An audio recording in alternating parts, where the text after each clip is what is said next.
On my flight to Scotland, my mom sent 31 texts telling me to cancel my $12,750 honeymoon and fly home to babysit my siblings or be disowned. The text from my mother arrived on my phone screen at 6:41 a.m. while I was waiting in the customs queue at Heathrow Airport, and the first 3 words caused my knees to buckle. Emergency family gathering. I saw my wife Harper's expression as she read over my shoulder. I watched her countenance morph from drowsy satisfaction to anxiety about something more serious. Anger or recognition? We had been married precisely 21 hours. We'd spent the previous 9 months preparing our vacation to Scotland. We saved $12,750 to finance the Highlands, distilleries, and castle accommodations.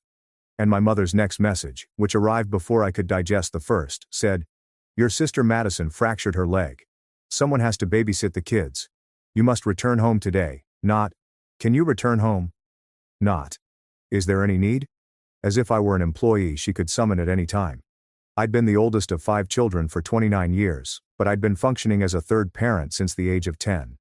That's when my mother returned to school for her master's degree in educational administration, which required evening classes 3 evenings a week and weekend study sessions that took up the entire Saturday. My father had a sports goods store, working retail hours on most weekends and during the Christmas season. Someone needed to monitor my younger siblings, Madison, who was 7 at the time. The twins Carter and Dylan were 5 years old, while baby Sienna was just 3. That person became me. I learned to make macaroni and cheese before I learned long division. I changed diapers while my pals played Little League. While my age group had sleepovers and went to the movies, I read bedtime stories and looked for monsters beneath mattresses. By the time I was 13, my responsibilities had shifted from basic childcare to effectively running the family. I went grocery shopping with a list my mother had set on the counter and cash she'd put in an envelope labeled food money. I made supper most evenings. Nothing extravagant, just spaghetti, tacos, and chicken nuggets, the type of food that a child could handle. I assisted with homework, managed sibling disagreements, and provided bandages and children's Tylenol. I remembered which youngster was allergic to strawberries and which one refused to eat their sandwich until it was chopped into triangles. My parents always commended me for being mature, reliable, and dependable. Teachers at school referred to me as an ancient soul. Neighbors believed I was wise beyond my age. No one ever questioned why a 13-year-old was performing the job of 2 adults, or why my parents appeared perfectly content to delegate their parenting responsibilities to their child. The practice remained unabated throughout middle and high school. I couldn't join the basketball team since practice lasted until 5:45 p.m., and someone had to collect the kids off the school bus at 3:05. Sienna had a dancing performance that night, and my parents had commitments they couldn't break. My mother had a meeting in Phoenix. My father had an inventory weekend at the store.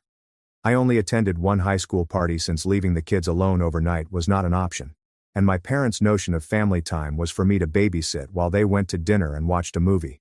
I was admitted to Berkeley with a half scholarship, my ideal school, and my mother thought it was great but unrealistic. "We need you here," she replied, stirring her coffee at the kitchen table as if she were discussing the weather.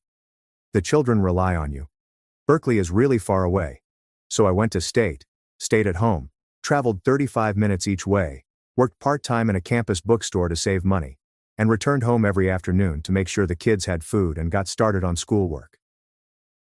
My mother had completed her master's degree by then and was working as a vice principal at the middle school, but her hours were never in line with the needs of the students. My father was still in the store, working weekends, and unreachable. At 23, I finished with a degree in civil engineering and was immediately hired by a mid-sized business that constructed municipal water systems. Good employment, fair compensation, and genuine career opportunities. I relocated to an apartment precisely 7 miles from my parents' house. 7 miles. That was the furthest I could psychologically rationalize going since someone had to be accessible for the kids. That's when I met Harper. She worked as a pediatric occupational therapist at the Children's Hospital. Sharp, humorous, and really insightful, which made me uneasy at first. We'd been dating for 4 weeks when she casually requested for Thai cuisine. "So, how frequently do your parents truly parent their own children?" The question hit like a blow. I had been telling her about postponing our dinner arrangements the night before since my mother asked me to keep the kids while she went to a retirement celebration. "They parent them," I explained defensively. "They're simply busy. It's easy for me to help." Harper had given me a long, probing gaze. You did not help out last night. You were a parent. There is a distinction. I did not have a response for it. Harper did not push at first, but just watched.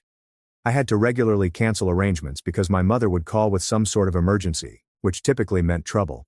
They saw me spend my weekends driving kids to soccer games and birthday celebrations while my parents attended their own social events. I saw my phone fill up with texts from my mother at all hours. Dylan needs poster board for an assignment due tomorrow. Can you pick up Sienna after gymnastics? I am running late. Carter left his trumpet at home. Can you bring it to the school? Always posed as queries but acting as mandates because if I answered no, I would forsake my siblings. I sincerely and strongly loved my siblings. They felt like my children in ways that were probably unhealthy but very genuine. When I proposed to Harper after 3 years of dating, she said yes right away, and then said seriously, "We need to talk about boundaries before we get married because I will not spend our marriage coming second to your parents' convenience." We spent months in premarital counseling with Dr. Elise Thornton, a licensed marriage and family therapist with 11 years of experience specializing in attachment and family systems. Dr. Thornton posed questions that made me sweat. When was the last time I said no to my parents? Never. Did I get paid for childcare? No. Have they ever thanked me? Not really. Did I recognize this as exploitation? The word hit me like a cold water. Exploitation. Not helpful. Not familial support. Exploitation. We set limits 5 months before the wedding. I informed my parents that I would no longer be available for regular childcare, but that I would be pleased to assist in true emergencies. Saturday soccer games and forgotten lunchboxes did not qualify. My mother sobbed real tears, rubbing her eyes with a tissue as if I had announced my death. "After everything we've done for you," she murmured, her voice cracking. "We reared you. We made a sacrifice for you. And now you are abandoning your family." The guilt trip was well executed, refined over years of experience.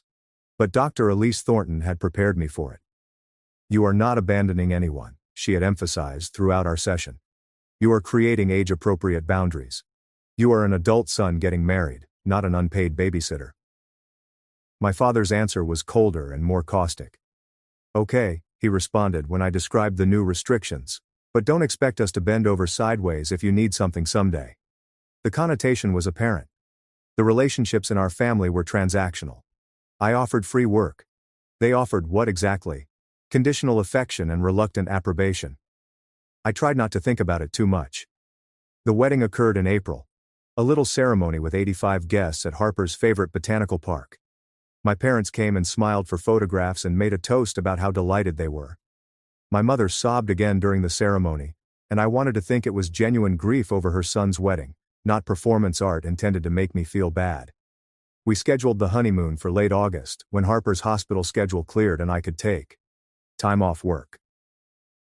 Harper had dreamed of visiting Scotland since she was a child, fascinated with Outlander and ancient history. We had thoroughly investigated everything. Flights from LAX to London to Edinburgh, rental cars, small lodgings in the Highlands, distillery tours, and castles. We'd saved every cent by avoiding meals and entertainment, worked extra hours, and putting birthday and wedding gifts directly into the vacation fund. Total cost: $12,750 for 13 days. I told my parents about it 8 months in advance. 8 months. I gave them more than a half year to make alternate childcare arrangements, plan around my absence, and accept that my life did not revolve around their demands. My mother responded by nodding blankly and saying, "That's nice, honey," as if I'd told her I was considering trying a new coffee shop. There are no questions regarding the itinerary. There was little thrill about my first overseas vacation. There was no appreciation of how significant this was to me. Just little indifference, which should have been my first red flag. But I was stupid enough to assume that the limits we'd established were being followed, and that my parents had accepted that I was no longer their go-to childcare answer. Looking back, I can't believe I was that foolish. They'd spent 19 years teaching me to be accessible, to drop everything, and to put their wants ahead of my own. 5 months of treatment would not be enough to remove such brainwashing. The first signs of problems appeared 4 weeks before our trip. My mother called on a Sunday morning as Harper and I were preparing breakfast. "I need to talk to you about something," she stated in her serious administrator voice. Your father and I have received an invitation to a wedding in Portland on September 4th. We hoped you could watch the kids that weekend. September 4th fell right in the middle of our trip. We'd be in an essay to explore Loch Ness and see Urquhart Castle. I quickly responded, I can't. I will be in Scotland. I informed you about this some months ago. A long pause. So, couldn't you postpone? Only a few days. We simply cannot miss this wedding. It is your father's cousin's daughter, and it would be impolite not to go. The audacity was amazing. They preferred that I postpone rather than cancel, like that was more logical. My honeymoon so they could attend a wedding for someone I'd only met twice in my life. Mom, we paid $12,750 for this vacation.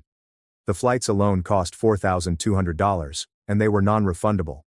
The hotels have been booked and paid for. I am not postponing my honeymoon. Her voice changed, taking on the pained tone that had always caused me to collapse. I just assumed family would come first. I had no idea we were such a hassle now that you are married. There it was. The allegation. The manipulation. Family comes first. Which in her vocabulary implied that your demands are irrelevant. Only ours do. I remained firm, which was tougher than it should have been. I told you that you would need to hire a babysitter or find another option. Harper and I are traveling to Scotland as scheduled. She hung up without saying goodbye. The quiet treatment began, no calls, messages, or answers. When I tried to contact the children, it took 6 days. She eventually texted. We discovered someone, a neighbor's daughter. She is charging us $240 for the weekend. I hope you have a wonderful trip. The subtle antagonistic remark about the expense was typical, especially considering they frequently spent more than that on their own date evenings and weekend trips. They had money for social activities but despised paying for childcare. The calculation only worked if my effort was worth $0. We left LAX at 10:55 p.m. on August 28 for an overnight trip to London, with a connection in Edinburgh. I notified my parents the precise dates, emailed them our itinerary, and let them know we'd be unavailable at times owing to travel and bad mobile coverage in the Highlands. My mother replied with a stern fine via SMS. My father had not replied at all. The quiet treatment persisted, and it was actually a comfort. No guilt trips, no last-minute pleas, and no fabricated crises. Harper and I boarded the plane, exhausted and excited, cuddled up in our economy seats, and finally relaxed for the first time in weeks. The flight arrived at Heathrow at 3:52 p.m. On August 29th, it is London time. We had a 2-hour stopover before connecting to Edinburgh. Time to have some dreadful airport cuisine, stretch our legs, and attempt to remain awake despite the jet lag. I turned off airplane mode on my phone while we waited at the gate, partly out of habit. It took around 45 seconds to connect to the international network. Then it began to vibrate repeatedly. The notification noises were continual, causing other passengers to look over with angry faces. My gut fell before I even looked at the screen, because I knew. Of course. I knew. I received 31 messages, 16 from my mother, 9 from my father, 4 from my sister Madison, and 3 from family friends I seldom interacted with. All sent in the 9 hours we'd spent crossing the Atlantic. All are marked urgent, and they all scream catastrophe in that manner that makes your chest constrict, even though you know intellectually that it's most likely contrived drama. I opened my mother's texts first. They were time-stamped beginning at 7:48 a.m. Pacific time, which would have corresponded to when our plane was over Greenland. Madison shattered her leg this morning and tumbled down the stairs. She's currently in surgery. This is serious. So where are you? We need you home right now. Then I can't believe you aren't responding amid a family emergency. Then your sister may have died, leaving you unreachable. My hands became shaky. Madison was now 22 years old, living at home while completing her nursing degree at the public university, and she was still a member of the household I had helped nurture.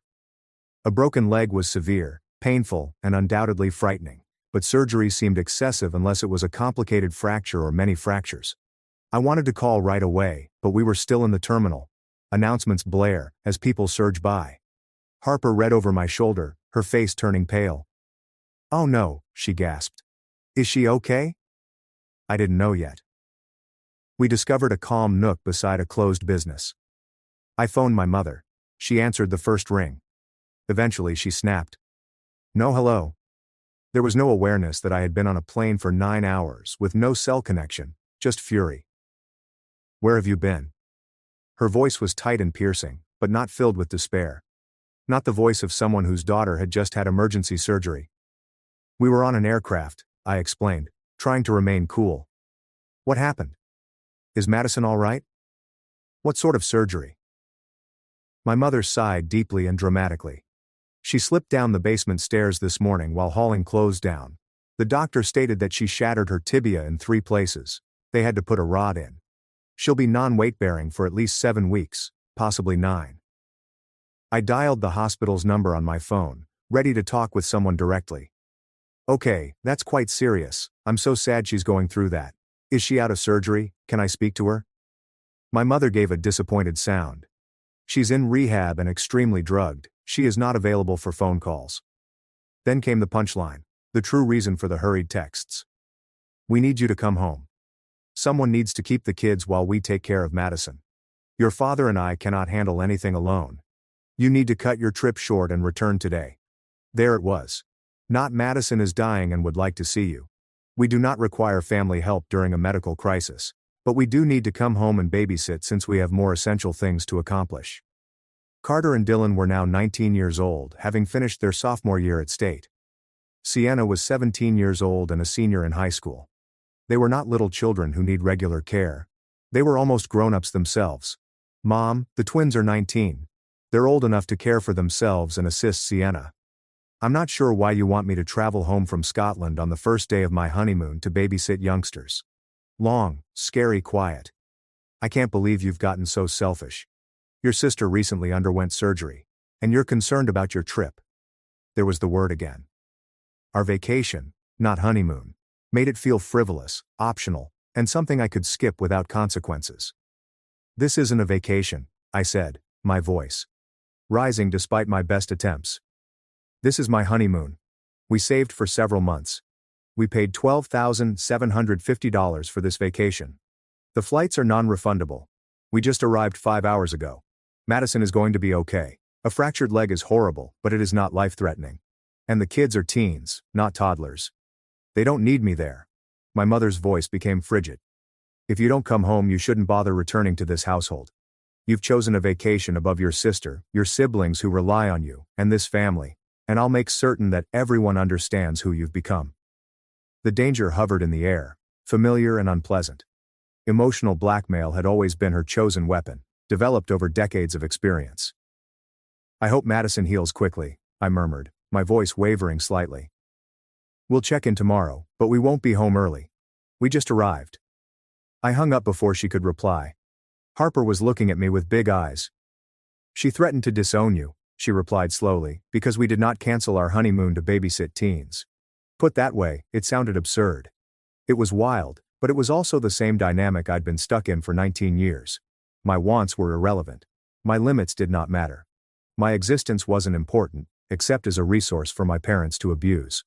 We boarded the aircraft to Edinburgh. The short trip was meant to allow us to regain our breath, reorganize, and begin our genuine honeymoon. Instead, I spent time looking at my phone, watching texts accumulate. My father texted, "Your mother is distraught. Madison is asking for you. The children are afraid. This is what you chose."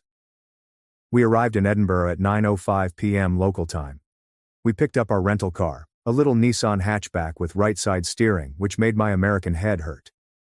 We drove 45 minutes to our first hotel, a renovated Victorian mansion in the old town with uneven flooring and a fireplace in the room. It should have been amazing, the start of all we had planned. Instead, I perched on the side of the bed and dialed Madison's mobile phone, desperate to hear from her personally that she was okay, and that this was not the 5-alarm situation my mother had described. She responded on the 4th ring, her voice muzzy and distant. "Hey," she said. "Mom claimed you were not coming home." "I'm in Scotland," I explained gently. "I am on my honeymoon. I'm really sorry about your leg. That sounds really uncomfortable. How do you feel?" She was silent for a moment, and I could hear the beep of hospital equipment in the background. "It sucks. The surgery hurt, and the painkillers make me feel strange, but I'm fine." The doctor described it as a clean break. The hardware appears to be in good condition. "I'll be on crutches for a while. but I should recover well. Relief washed over me. Clean break. Good prognosis. Not the medical catastrophe my mother had predicted. So why is Mom claiming that this is a family emergency that requires me to fly home? I inquired carefully. Madison sighed. She's freaking out because someone needs to help me get around, and it appears she can't handle that, let alone managing the household where Carter and Dylan are adults and Sienna is 17.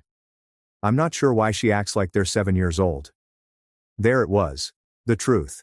Simple but infuriating. My mother did not wish to parent. She wanted me to come home and resume my role as an unpaid caregiver so she wouldn't have to deal with her daughter's injury. Maddie, I'm not flying home, I explained. I apologize, but I gave them 8 months' notice about this trip. They had time to plan. This is my honeymoon. I know, she said, sounding tired. I also told Mom about it. I told her the twins could help me and I didn't need you to fly home from Scotland, but she's all about family obligations and how you've changed since you married. It is exhausting. We talked for a few more minutes, and I reassured her that I loved her and wanted to hear about her recovery. She insisted that I enjoy my trip and ignore our mother's dramatics. When we hung up, I felt slightly better. My sister was not dying. She didn't need me there. This was a manufactured crisis, as Dr. Elise Thornton had warned me to expect. But the texts kept coming. My mother, my father, and extended family members whom my parents had clearly requested as reinforcements. My Aunt Marjorie, I can't believe you would abandon your family like this. What is wrong with you? My Uncle Raymond, your mother is crying. Come home and fix it. Cousins I hadn't spoken to in years suddenly voiced their concerns about my selfishness, cruelty, and complete lack of family values. The psychological assault was relentless. Every day, dozens of messages repeat the same themes. Bad son, brother, selfish husband, and family destroyer. Harper was watching me spiral. We were supposed to tour Edinburgh Castle, walk the Royal Mile, and drink whiskey in cozy pubs. Instead, I was glued to my phone, reading accusations and guilt trips, and my anxiety increased with each notification. Harper took my phone from me on our third day in Scotland, after I had spent 2 hours in our hotel room responding to family texts rather than hiking through the Highlands as planned. This had to stop, she stated firmly. They are ruining our honeymoon. You are letting them ruin our honeymoon. We need assistance. We discovered Dr. Maren Whitaker, a family systems therapist based in Portland who also offers telehealth sessions, via an online directory. She had 16 years of experience focusing on emotional abuse, parentification, and toxic family dynamics. We scheduled an emergency video call for that afternoon, sitting in our hotel room overlooking Edinburgh, as Dr. Whitaker listened to me explain 19 years of exploitation and the current crisis. She did not interrupt, instead taking notes and occasionally asking clarifying questions. When I finished, she was silent for a long time. She finally explained that what your parents had done was known as parentification. It is a type of emotional abuse in which parents inappropriately delegate adult responsibilities to their children. You have been exploited since the age of 10. You gave up your childhood, adolescence, and early adulthood to raise their children, and now they're escalating because you finally set a boundary. She spoke with clinical detachment, stating facts rather than passing judgment. The emergency they've created, in which you must cancel your honeymoon to care for teenagers who do not require intensive care, is a control tactic. They're seeing if you'll break and revert to old habits. Flying monkeys refers to a family-wide attack in which relatives are recruited to harass you. It is deliberate abuse. Hearing a licensed professional with credentials describe this as abuse changed something in my brain. It wasn't just Harper being overprotective or me being overly sensitive. This was real, documented clinical abuse. Dr. Whitaker assigned me homework: document everything, every text, voicemail, and guilt trip. She requested dates, times, and exact wording. If your parents escalate further, she warned, you may require legal representation. I want you to have evidence. I assumed she was being paranoid. I didn't realize how right she was. We spent 5 days in Edinburgh before driving north into the Highlands as planned. The scenery was breathtaking: rolling green hills, ancient castles perched on cliffs, lochs as clear as glass. We visited Stirling Castle, drove through Glencoe, and stopped at small distilleries that produced single malt whiskey and copper stills. It should have been perfect, but my phone was constantly buzzing, sometimes with 60 messages per day. My mother's texts ranged from hurtful to aggressive to openly threatening. You're destroying the family. Everyone knows what you did. There will be consequences for this betrayal. On September 4th, 5 days into our trip, my mother sent a text that made my blood freeze. Because you have abandoned your responsibilities, we are filing a formal complaint with Adult Protective Services. The twins and Sienna are being neglected because you are not present to care for them properly. Enjoy Scotland while you can. I showed it to Harper, my hands shaking. Can she do that? I asked. Can she report me to the APS for not babysitting? Harper, who had spent years practicing pediatric medicine and dealing with bureaucratic nightmares, appeared skeptical. Adult Protective Services are for elderly or disabled adults who are abused or neglected. Your siblings are teenagers with no custody arrangements. I don't believe there is any mechanism for that complaint to stick. Dr. Whitaker was more direct in an emergency session held that evening from our hotel in Annecy. Your mother is bluffing, she stated flatly. She's attempting to scare you into returning home, but she's also creating a paper trail that could backfire spectacularly because she's effectively documenting that she can't parent her own children without the unpaid labor of her adult son. That will not look good if any agency actually investigates. She was correct about the bluff. No one from Adult Protective Services ever called, but the threat had been made, and it lingered in my stomach like poison. 3 days later, on September 7th, I received a call from an unknown Oregon number. I answered wearily, expecting a telemarketer, or the wrong number. Instead, a professional male voice asked, "Is this Logan Pierce?" I confirm. "This is Troy Haldane with Child Protective Services. I'm calling because we received a concerning report about minors in your household." My brain stuttered at the words, "minors household." "I'm sorry," I said. "I have no minors in my household. I am on my honeymoon in Scotland." "Are you certain you have the right person?" Troy Haldane sounded puzzled. "The report identifies you as the primary caregiver for 3 minor siblings, Carter, Dylan and Sienna Pierce. It states that you abruptly stopped caring for the children without making alternative arrangements, putting them in danger." The pieces clicked into place with sickening precision. "My mother filed that report," I stated, "and she lied. Carter and Dylan are 19 years old. They are adults. Sienna is 17, but she is with our parents, who are her legal guardians. I am their 29-year-old brother. I have no custody, guardianship, or legal responsibility over any of them. I am on my honeymoon with my wife." There was a prolonged pause. "Could you describe your relationship with your siblings and your role in the household?" Troy asked cautiously. So I told him everything. The parentification that began at the age of 10, the 19 years of unpaid childcare, the boundaries I set before getting married, the honeymoon we had planned for months, my mother's insistence that I cancel everything to babysit teenagers who did not require intensive care, and the escalating harassment and threats. Troy listened without interruption, and I could hear him typing notes. After I finished, he said something that changed everything. "Mr. Pierce, I want to be very clear about something. The report we received was filed by your mother. In an attempt to make you appear neglectful, she has made several concerning admissions about her own parenting." He explained that CPS would perform a home evaluation within 72 hours. They would interview the children, assess living conditions, and determine whether adequate care was being provided. "For the record," Troy stated, "you are not in any legal trouble. You're an adult sibling without a custody arrangement. Your mother's claim that you abandoned minor children is factually incorrect. 2 are adults, and 1 is in her legal custody, but her admission that she cannot adequately care for her children without your constant presence is deeply concerning." We hung up.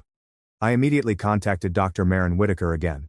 "CPS is investigating my parents," I said, "and they are still processing it because my mother attempted to report me for not babysitting."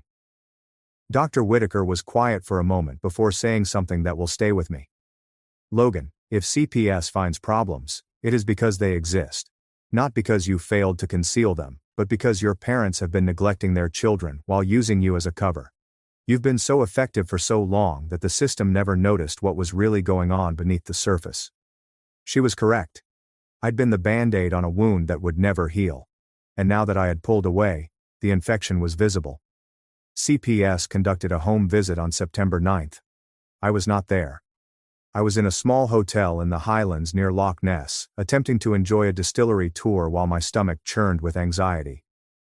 Troy Haldane called me later with his findings. "Mr. Pierce, I wanted to give you an update personally. We made an unannounced home visit this morning at 9:40 a.m. We identified several areas of concern. He listed them in the careful, clinical manner that social workers use. The house was disorganized and dirty, with dishes stacked in the sink, overflowing laundry, and little fresh food in the refrigerator." Dylan answered the door because his parents were still sleeping at 9:40 a.m. on a Thursday. Sienna had missed 4 days of school that week with no documented reason or parental contact. Troy went on to say, "We interviewed each minor child individually. They all stated that you had previously been in charge of most household management, child care, and emotional support. They described feeling confused and overwhelmed by your absence because they were unsure how to handle basic tasks that your parents had never taught them. The 19-year-olds reported being expected to fill your role while receiving no guidance or support. Your 17-year-old sister expressed feeling abandoned by both you and your parents." His voice softened slightly. "To be clear, she stated that she understands you're on your honeymoon and believes your mother is being ridiculous, but she feels abandoned by your parents, who appear unable or unwilling to engage in parenting now that you're not there to manage everything." Troy stated that CPS was opening a case. "My parents would have to complete a parenting capacity assessment, attend mandatory family counseling, and show that they could meet their children's basic needs without relying on their adult son. If they do not comply, or if Sienna's situation deteriorates after the twins move out, as they have stated they intend to do, we will need to consider alternative placement for her." The weight of it settled on me. My absence revealed such profound parental inadequacy that the state stepped in, and my mother had caused it by attempting to weaponize CPS against me. My parents' calls stopped after the CPS visit. The silence was eerie and unsettling, but the flying monkeys increased. Family members I barely knew were calling Harper's workplace, attempting to have her fired for corrupting me and destroying our family. Someone wrote on my firm's Facebook page that I was an abusive brother who had abandoned his disabled sister. My mother had apparently launched a full-fledged public relations campaign, telling everyone who listened that I'd refused to help during a medical emergency, that I'd called CPS on them out of spite, and that I was a monster who prioritized money and vacations over family. The lies were so prevalent and confidently delivered that some people believed them. Dr. Whitaker predicted this. "When you stop enabling dysfunction, the dysfunctional people will rewrite history and paint you as the villain," she had warned. Because admitting that they are the problem would necessitate self-reflection and change, which they are incapable of. It is easier to blame you. I knew she was correct intellectually, but reading messages from cousins and aunts calling me evil, seeing my name dragged through the mud on social media, and having my reputation shredded by people who didn't know the truth, hurt in ways I wasn't expecting. On September 11th, 5 days before our scheduled flight home, I received an email from an attorney named Daniel Cross of Cross Family Law Group. The subject line read, "Legal consultation of Pierce family harassment case." He stated that he specialized in family law, specifically parental alienation, exploitation, and harassment. Dr. Whitaker had referred him to me because he believed I might need legal representation due to my parents' escalating behavior. "I've reviewed the documentation Dr. Whitaker forwarded with your permission," he said. "You have a compelling case for harassment, defamation, and possible parental exploitation. I'd like to discuss your options during a free consultation." We had that consultation at a pub in a small Highland village. Harper and I huddled around my phone at a corner table as Daniel Cross explained our legal options in simple, straightforward language. "Bottom line," he stated, "your parents have no legal right to your time, money, or labor. You are not responsible for their children. You never were. Any suggestion that you have a legal obligation to provide childcare is completely false." He explained that the defamation, which involved telling people I was abusive, neglectful and cruel, could potentially be actionable if it harmed my professional reputation, though those cases were difficult to prove. The harassment campaign through third parties, which involved family members flooding my phone and contacting my workplace, could support a restraining order. "I recommend documenting everything, which you already do," Daniel said. "Every message, call and social media post. If you want to pursue a cease and desist letter, I can write one. It would formally notify your parents to stop contacting you directly, or through intermediaries, making false statements about you, and leaving you alone. It is not legally enforceable like a restraining order, but it establishes a paper trail and demonstrates your seriousness. When most people realize there are actual legal consequences, they usually back down." Harper and I decided to have the letter drafted, We decided whether to send it after we returned home and could assess the situation face to face.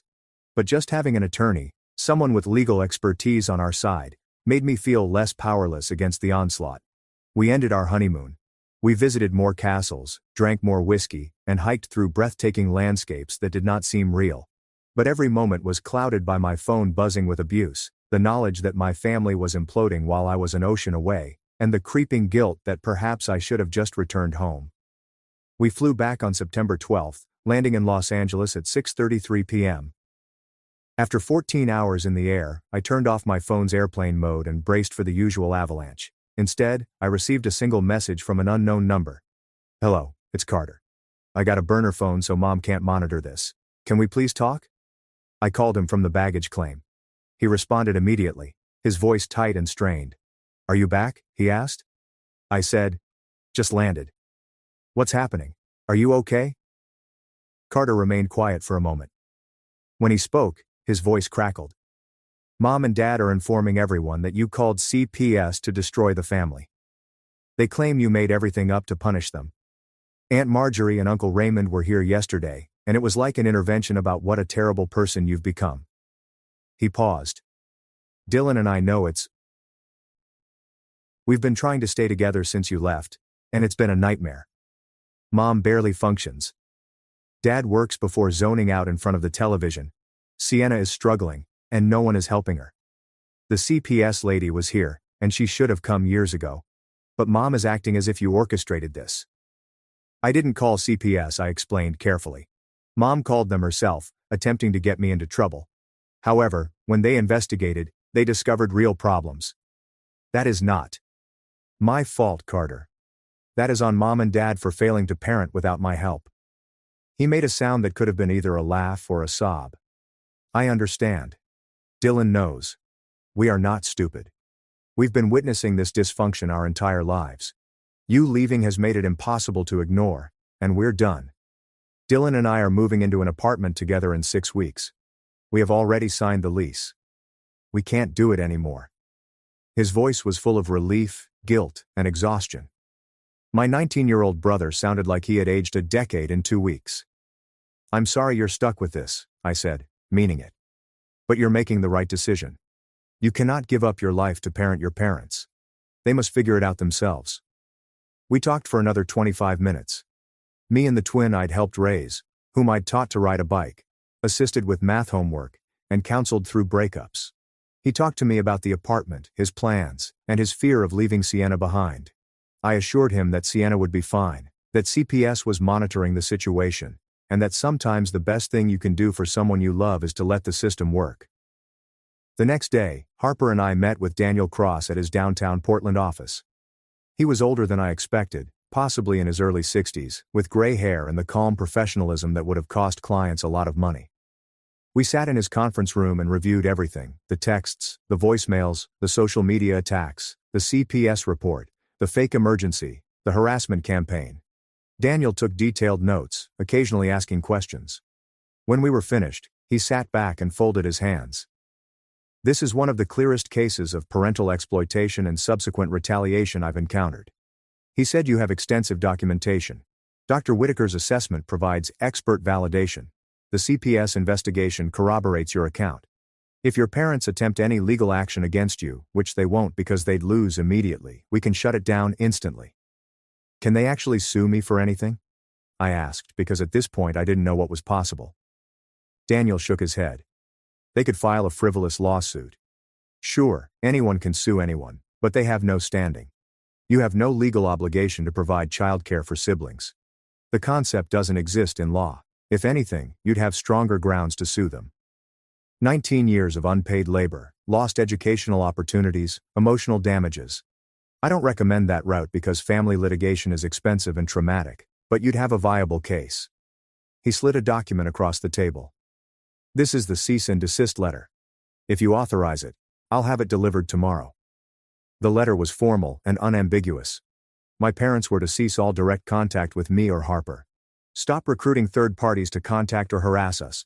Stop making false statements about us to family members or on social media. And cease all attempts to hold me responsible for childcare or financial support of my siblings. Failure to comply would result in legal action, including restraining orders and potential defamation suits. It was harsh. It felt necessary. Harper and I signed the authorization. Daniel promised to handle delivery and follow-up. Fair warning, he said as we left. People like your parents tend to either back down completely or escalate dramatically when served legal papers. There's rarely middle ground. Be prepared for either response. The cease and desist letter was delivered on September 18 at 3:12 p.m. According to the courier's tracking, my mother called 22 minutes later. I didn't answer. She left a voicemail that was 3 minutes of hysteria, screaming, crying, accusations so garbled I could only catch fragments. Ungrateful lawyer destroying the family. Never forgive. My father called next. When I answered, his voice was cold and distant. So this is what we've come to? You're threatening us with lawyers because we asked for help with your own family. The reframing was masterful. Demanding I cancel my honeymoon had become asking for help. And 19 years of exploitation had vanished entirely from the narrative. Dad, you didn't ask for help. You demanded I cancel my honeymoon to babysit teenagers. When I said no, Mom faked a medical emergency severity, weaponized my siblings against me, recruited extended family to harass us, and then accidentally got CPS called on herself. That's not asking for help. That's abuse. Long silence. Then if that's your perspective, I don't think we have anything more to discuss. He hung up. That was the last direct contact I had with either parent. The flying monkeys persisted for a few more weeks, but Daniel sent cease and desist letters to the most aggressive ones, and the messages gradually stopped. My parents had apparently decided that complete estrangement was preferable to accountability or change. The CPS case continued for 5 months. Troy Haldane updated me periodically. My parents had completed 2 parenting assessments. Both scored poorly on measures of emotional availability, child engagement, and understanding of developmental needs. They attended 4 sessions of mandatory family counseling, then stopped showing up, claiming the therapist was biased and didn't understand their family. The house conditions had improved marginally, mostly because Carter and Dylan had been doing cleaning and cooking before they moved out. Sienna was back in school consistently, but her grades had dropped, and she'd told her school counselor she felt emotionally neglected at home. The issue is that your parents are barely meeting minimum standards, Troy explained in one call. They're not abusive in ways that would justify immediate removal, but they are profoundly inadequate parents. Your sister essentially parents herself, gets herself to school, makes her own meals, manages her own schedule. Your parents provide a house and financial support, but almost no emotional engagement or practical guidance. He sounded frustrated. Unfortunately, inadequate parenting isn't usually grounds for removal unless it causes demonstrable harm, but we're monitoring closely, especially now that the twins have moved out and your sister has lost her buffer. In January, 4 months after we'd returned from Scotland, Carter called me with news. Madison is moving out, he said. She found a job at a hospital in Seattle, and she's transferring to finish her nursing degree up there. She's leaving in February. My first thought was relief that Madison was getting out, followed immediately by worry about Sienna. What about Sienna? I asked. Carter was quiet.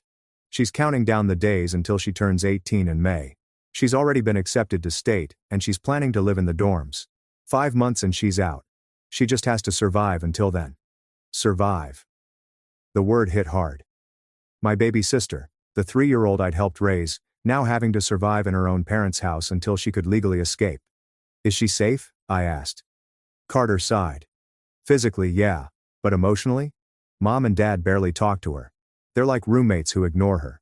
She eats dinner alone in her room most nights.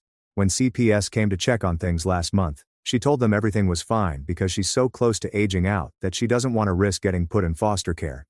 She'd rather be lonely than in the system. It made sense, but it broke my heart. In March, I got a call from Sienna herself. We hadn't talked much since I'd been back. A few short texts, nothing substantial. But now, she called, her voice small and uncertain. Hey, she said. I wanted to tell you something before you heard it from someone else. I got into state. Full-ride academic scholarship. I'm moving into the dorms in August. Pride flooded through me, mixed with relief. Sienna, that's incredible. I'm so proud of you. A full ride is amazing. She laughed, but it sounded sad. I basically raised myself this year. Did all my college apps alone, Wrote my essays alone. Figured out financial aid alone. Mom and Dad didn't help with any of it. They didn't even ask. We talked for over an hour, my sister and I, about her plans and her fears and her hope for a future where she didn't have to parent herself.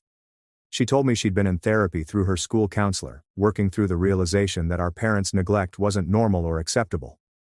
She said she understood why I'd left, why I'd set boundaries, why I couldn't keep sacrificing my life for their dysfunction.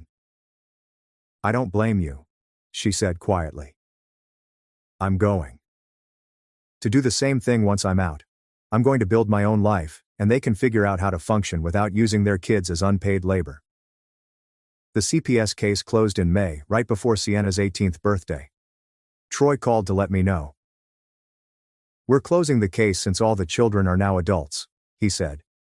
For what it's worth, I want you to know that you didn't cause this situation. Your parents did. You just stopped enabling them to hide their inadequacy. Your siblings are all going to be okay. They're smart, resilient, and getting out. That's the best outcome we could have hoped for. He paused. And Mr. Pierce, what you did? Setting boundaries, protecting your marriage, refusing to sacrifice yourself. That took real courage. Your siblings learned from watching you that it's possible to choose yourself. That's a gift. My parents still haven't spoken to me. It's been 20 months since the honeymoon, since the boundary that broke our family. I've seen them 4 times in that period. 3 times at a distance at family events where we stayed on opposite sides of the room. Twice at the grocery store where my mother literally turned her cart around and left when she saw me. They look older, smaller, diminished somehow. My mother's hair has gone almost completely gray. My father has developed a stoop. They look like ordinary aging people who made catastrophic choices and paid devastating prices. Sometimes I feel sorry for them. Mostly I feel nothing. Madison is thriving in Seattle. Carter and Dylan share an apartment and are doing well at State. Sienna moved into the dorms in August and calls me regularly with updates about classes, friends, her newfound independence. She told me recently that she barely talks to our parents. They call occasionally, but the conversations are stilted and brief. They don't know how to relate to me as a person. She said they only knew how to relate to me as someone they could use. Now that I'm not available for that, we have nothing. It's sad, but it's also reality. Harper and I just celebrated our 3rd anniversary. We took a long weekend to Cannon Beach, stayed at a small inn, walked on the shore, ate fresh seafood, and actually relaxed. No emergencies, no guilt trips, no manufactured crises. It was quiet and simple and exactly what our honeymoon should have been. On our anniversary night, watching the sunset over the Pacific, Harper asked if I regretted how everything had played out.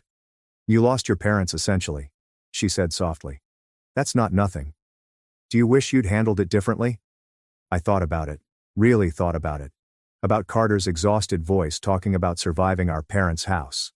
About Sienna doing her college applications alone. About 19 years of my life spent parenting children who weren't mine. About the honeymoon my mother tried to steal. No, I finally said. I don't regret it.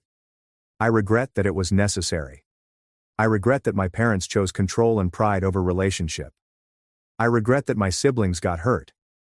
But I don't regret protecting our marriage and choosing our life together. Because if I'd given in, if I'd flown home from Scotland and resumed my role, it never would have stopped. They would have owned me forever. Harper squeezed my hand. I'm proud of you, she said. I know that might sound condescending, but I mean it. You chose yourself. You chose us. And you gave your siblings permission to do the same. We sat in silence, watching the sun sink into the ocean, and I felt something I hadn't felt since before the honeymoon. Peace. Real, deep, uncomplicated peace. Not the absence of conflict, but the presence of freedom. Freedom from obligation, exploitation, and the crushing burden of other people's refusal to mature. Sienna sent me a letter 2 weeks ago. Not a text or email, but a real handwritten letter in the mail. Dear Logan, it began.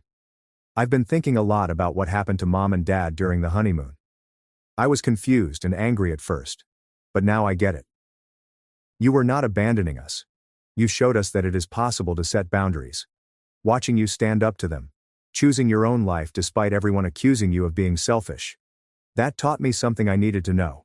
That my worth does not depend on how useful I am to others. that I am free to want things for myself.